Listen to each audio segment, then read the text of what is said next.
हमने पंचम हल्दी तैयार की। पंचम हल्दी जो है मैं आपको बताता हूँ, उसको आप घर पे बना सकते हो, बड़ी इजी चीज़ है, लोग बनाते हैं। हमारे पंजाब में तो बहुत अच्छा बनाते हैं, मुझे लिखते हैं लोग कि गोल साहब हमने बना लिया, बताओ क्या करना। मैं कहता हूँ जैसे वीडियो में बोला वैसे पढ़ के अच्छे से देखो, फ़ोन ना करो, क्योंकि फ़ोन उठाए नहीं जाते, लाखों फ़ोन आते हैं। तो मैं जो नुस्खा बताता हूँ, ये बात ज़रूर गौर करना कि वो नुस्खे को वीडियो से नोट कर लें। फ़ोन कॉल करने का मेरे पास ना सुनने का समय होता है ना करने का होता है, क्योंकि अब बैठे हैं तो बात हो जाएगी। अब इसका फ़ायदा कौन कौन उठा सकता है वो उसको पता है। ये क्या है कि जो हल्दी है उसमें सिर्फ 5 तरह की हल्दियाँ डलती हैं। नंबर 1 काली हल्दी, नंबर 2 अम्बा हल्दी, नंबर 3 दारू हल्दी, नंबर 4 सेलम की जो अपनी पीली हल्दी होती है, और एक जंगली हल्दी। जो ये 5 हल्दियां हैं, इनके ऊपर बहुत ज़्यादा सर्च हुआ। एक तो होती है रिसर्च, एक होती है सर्च। सर्च हुआ कि लोगों को दिया, हमने गुरुद्वारों में मंदिरों में इतने लोगों को कैंप लगा के अवेयर किया, गांव गांव जाकर के कॉलोनियों में दिया। मतलब हमारी जो है उस समय की 28-29 क्विंटल हल्दी जो हमने बनाई, वो हमने लोगों को वितरण की, जितनी हमारी कैपेसिटी थी उन दिनों में। लेकिन वो उस मोहब्बत ने, लोगों की उस मोहब्बत ने हमें ला कर के वहाँ पे खड़े कर दिया कि अब जहाँ कहते हैं ना खड़े होते हैं लाइन, वहाँ से शुरू हो जाती है। अब ये पोजीशन है। मतलब कहने का कि हल्दी जो है, पांचों हल्दियाँ, दारू हल्दी, अम्बा हल्दी, काली हल्दी, पीली हल्दी और जंगली हल्दी, 5 हल्दियों का मिश्रण बनाइए घर पे, बराबर मात्रा में डाल के इनका पाउडर बनता है। ये लकड़ी टाइप भी होती हैं, कुछ गांठ होती हैं। जो काली हल्दी है वो तो बिल्कुल अपनी पीली हल्दी की तरह गांठें होती हैं।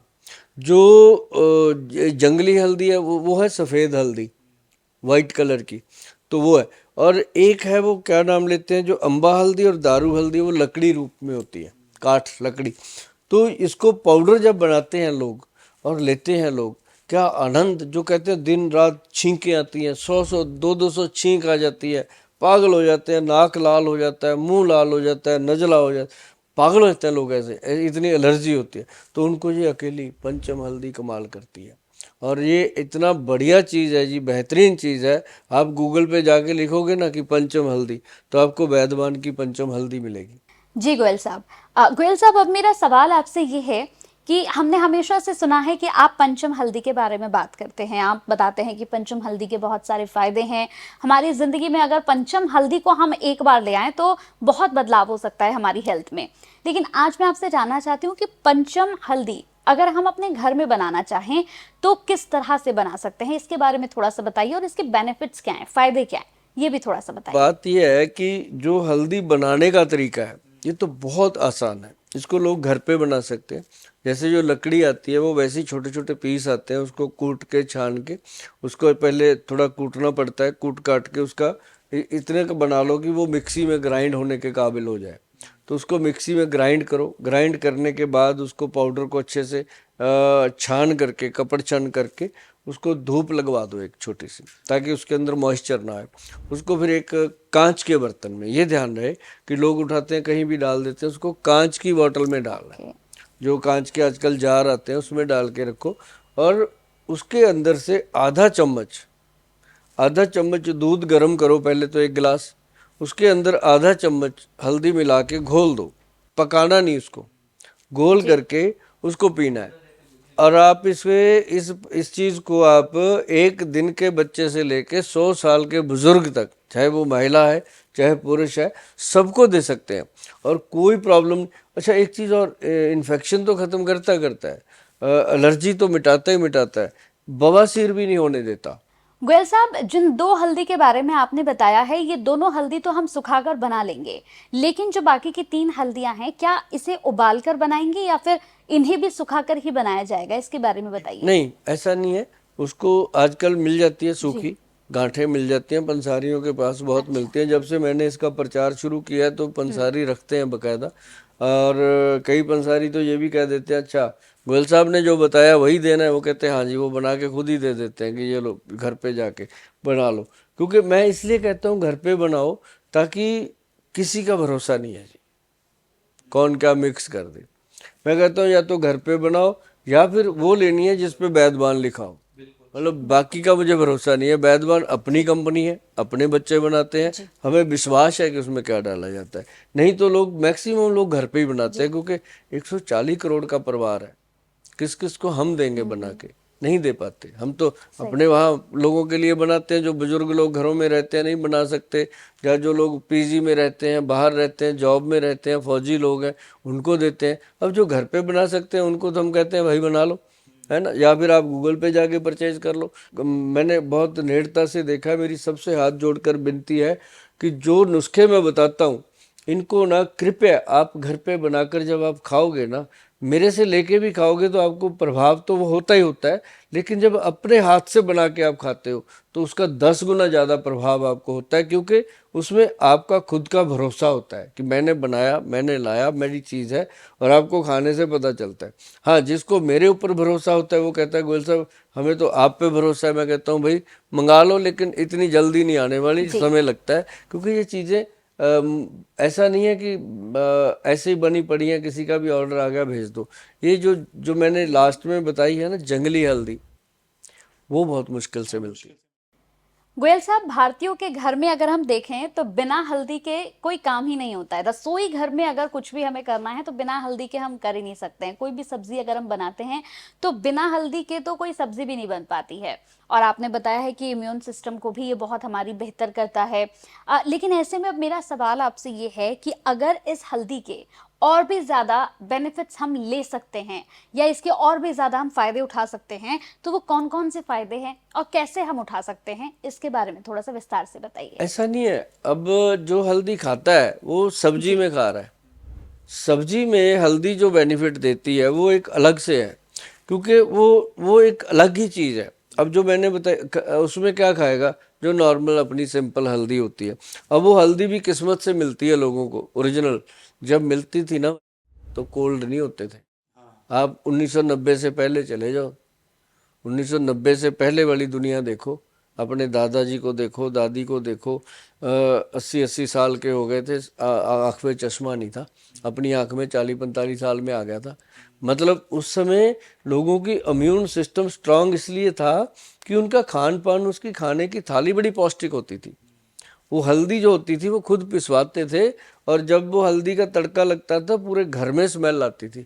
अब तो हल्दी को ऐसे करके सूंघना पड़ता है कि इसमें स्मेल है कि नहीं है, क्योंकि उसका करक्यूमिन तो निकाल ही दिया जाता है। हाँ। हल्दी जो है असली जो मिल जाती है किसी को, अब असली मिलती कहाँ, अपनी खुद से गांठ लो, पिसाओ, तब बात बनती है। अब हमारे वहाँ पंजाब की बात करूं, पंजाब में तो लोग खुद खेती करते हैं, खुद बनाते हैं, और खुद अपने गांव जितनी तो एक एक दूसरे किसान को दे देते हैं, तो वो हल्दी है। गोयल साहब, हमने देखा है कि अक्सर किसी को अगर खांसी होती है वो तो सबसे पहले वो सिरप पी लेता है, कफ सिरप ले लेता है। अलग अलग तरह की कफ सिरप्स मार्केट में आती है, जैसे वो सबसे पहले प्रेफर करता है, वो जाता है और एक कफ सिरप लेकर पी लेता है। लेकिन मैं जानना चाहूंगी कि आप दर्शकों को बताइए कि क्या कफ सिरप पीने के कोई साइड इफेक्ट होते हैं और क्या बिना कफ सिरप के हम खांसी को ठीक कर सकते हैं, इसके बारे में जानकारी दें। देखो, नुकसान या फायदा ये बात की बात है, लेकिन बिना डॉक्टर की सलाह के कभी भी कोई दवा नहीं लेनी चाहिए ठीक है। जो डब्बी में पैक हो गई। अब जैसे हमने बताया घरेलू नुस्खा है, बनाओ खाओ, पता है क्या है ना। अब जो एलोपैथी का दवाई है, खासकर इंग्लिश मेडिसिन जो है, वो तो कभी भी डॉक्टर की सलाह के बिना नहीं लेनी चाहिए। अभी केमिस्ट के पास हम जाते हैं, ले लेते हैं, तो केमिस्टों की दुकानों पे भी बहुत कम है जो फार्मासिस्ट खुद है ना। तो वो नहीं बता, वो तो उनको तो सेल करना है। उनके पास जो सबसे ज़्यादा सेल होती है दवाई, वो कहते हैं ये बढ़िया है, ये सब लोग लेते हैं, आप भी ले लो। मतलब वो नहीं हुआ कि आपको ज़रूरत इसकी है ये ले लो, वही सब लोग यही लेते हैं, आप भी ले लो। क्योंकि हर आदमी जो वीडियो देख रहा है, वो भी, आप भी, मैं भी, हर कोई अपने प्रॉफिट के लिए घूम रहा है। कोई कितना ही कह ले, साध बन जाए कितना ही कि मैं तो जी पैसे की मुझे कोई ज़रूरत नहीं है, लेकिन बिना पैसे के ज़िंदगी चलती नहीं है। पैसा सबको चाहिए, लेकिन ये है कि कोई कम कोई ज़्यादा। लेकिन अगर आप डॉक्टर की सलाह से लेते हो कफ सिरप तो लेना चाहिए। अदरवाइज मैं आपको बताऊं, अपने घर में काली मिर्च पड़ी है ना सबके घर में, और मुलट्ठी नहीं है तो ला के रख लो। काली मिर्च है, मुलट्ठी है, तुलसी पत्र और थोड़ा सा अदरक डाल के, जिंजर डाल के आप तो उसको बॉयल करके उसका कवाथ बना लो, काढ़ा बना लो, उसका सिप कर करके पियो ना, आप देखो क्या आनंद आता है। उसमें थोड़ी सी मिश्री मिला सकते हो, वो और सोने पे सुहागा है। अगर आप उसमें गुड़ मिला दोगे तो और सोने से, मतलब कुछ करना पड़ेगा। अगर आपने सोचा है कि बिना दवाइयों से मैं ठीक हो जाऊं, तो तुलसी है, काली मिर्च है, जिंजर है, उसको अच्छे से बॉईल कर लो। हाँ, एक और चीज़ मैं बताऊं, बड़ी आसान मज़ेदार चीज़, जिससे क्या हुआ कि पंजाब में ना बहुत बड़े कलाकार हैं अपने, क्या नाम है उनका, कन्वर गरेवाल, सुना होगा आपने, सरदार जी, है ना। तो उनको था गले का प्रॉब्लम उसको। तो उनको लगा कि गोयल साहब मुझे ठीक कर सकते हैं, तो मेरे पास आए। उनको मैंने पता है क्या किया, सबसे बेहतरीन नुस्खा है, मैं आप लोगों को बताने जा रहा हूँ। आप उसको घर पे रखिएगा, बंद ही मत कीजिएगा। कभी भी बच्चों को, बड़ों को कुछ भी ऐसा हो जाए गले से रिलेटेड, आप उसको थोड़ा सा ऐसे करके चाट लीजिएगा, घर पे बनेगा। और 2 रुपए का नुस्खा है, 1.5 रुपए का शहद और 50 पैसे का सेंधा नमक मिलाना है। 1 चम्मच शहद, उसमें एक आधा चम्मच सिंधा नमक, जिसको हम पाकिस्तानी नमक भी बोलते हैं, हम रॉक साल्ट भी बोलते हैं, वो वाला जो है नमक, उसको लेकर के ऐसे मिक्स करो और धीरे धीरे चाट चाट के खाओ। सुबह सुबह ऑफिस जाने से पहले, रात को सोने से पहले आप इसको 1 या 2 दिन ले लो, गले की सारी खराश शांत, गले का दर्द शांत, गले में जो बार बार बलगम बनती थी वो शांत। मतलब ये ऐसी चीज़ है, गले का दर्द तक बंद कर देती है। तो कन्वर साहब ने तो उसके बाद अपने पता नहीं कितने प्रोग्रामों में ये बात बोली है कि गोयल साहब ने मुझे एक नमक सा दे दिया, मुझे लगा गोयल साहब ने भी पैसे तो लेने नहीं है, ऐसे ही दे देते हैं। जब मैंने खाया तो मतलब आवाज़ का आनंद आया। तो मतलब ये चीज़ें जो है, ये जो लोग सुन रहे हैं समझ भी रहे हैं, करते नहीं हैं, किया करो भाई, करने से ही फायदा होगा।